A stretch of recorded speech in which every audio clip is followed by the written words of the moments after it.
When a new nation forms, we usually assume the safest way to guarantee order is to write the laws down in stone. You draft a constitution, distribute it, and let the text govern the people. But written words are static. A law that mandates an eye for an eye forces a society to decide if that means physical retaliation or monetary compensation. Without an authoritative living interpretation, the legal system fragments into millions of subjective readings. At Mount Sinai, the biblical narrative records God gave Moses 3 distinct items: the physical stone tablets, the written law, and the mitzvah, the oral law. The written text was designed to be incomplete. It issues commands, like instructing the people to prepare animals for food, but it omits the actual instructions on how to do it.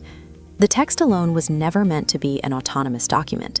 The oral law provides the specific parameters and definitions required to translate abstract principles into physical action. It establishes the mechanics that allow the written text to actually function as a governance tool. By splitting the law into 2 halves, the system prevents the rules from sitting passively on a page. It demands continuous human intellect to debate, interpret, and maintain the social contract. Jump forward 40 years. It is the 7th of Adar, Moses' final day alive. Before he transfers power to the next generation, his objective is to prevent any future corruption of the constitutional text. Take a look at this ancient parchment. On his last day, Moses handwrites 13 identical master copies of the Torah, from the first letter to the very last, physically cementing the exact phrasing of the law.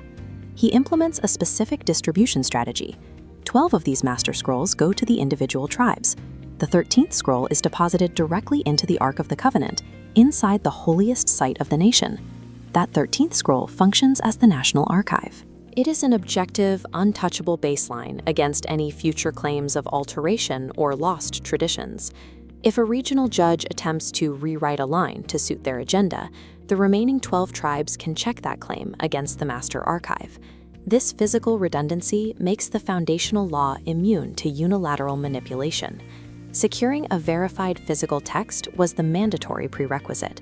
Only after the base code was secure could the legal jurisdiction be safely transferred to human administrators.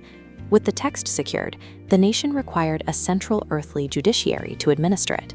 This photograph captures the Temple Mount in Jerusalem, the geographic epicenter for the nation's Supreme Court. This schematic maps out the Sanhedrin. It consisted of exactly 71 judges. The president sat in the center. His deputy sat to his right.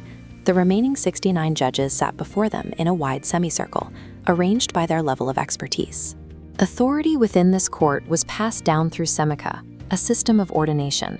It began as an unbroken person-to-person transfer of legal authority, starting with Moses ordaining Joshua, and continuing from teacher to student.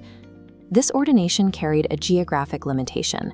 A judge could only be certified and their rulings were only valid if the ordination took place within the borders of the land of Israel. In the original Hebrew, the word Elohim translates to supreme authority, often referring to God's dominion over the universe. In the context of this legal system, that exact title is applied directly to this human court.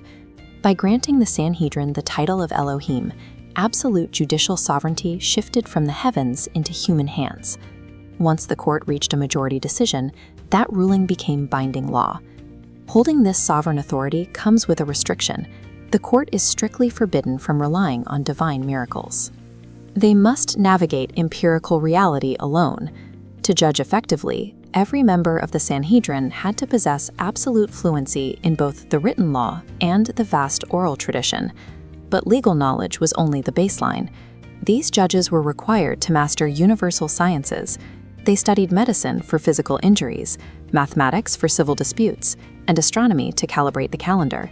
They even studied the intricate details of pagan magic and fortune-telling, simply to effectively adjudicate criminal cases involving idolatry and fraud. By demanding that judges master every field from medicine to theology, the system shifts the burden of omniscience from the divine to the human. The final word on the law no longer comes from a miracle, but from the application of human reason.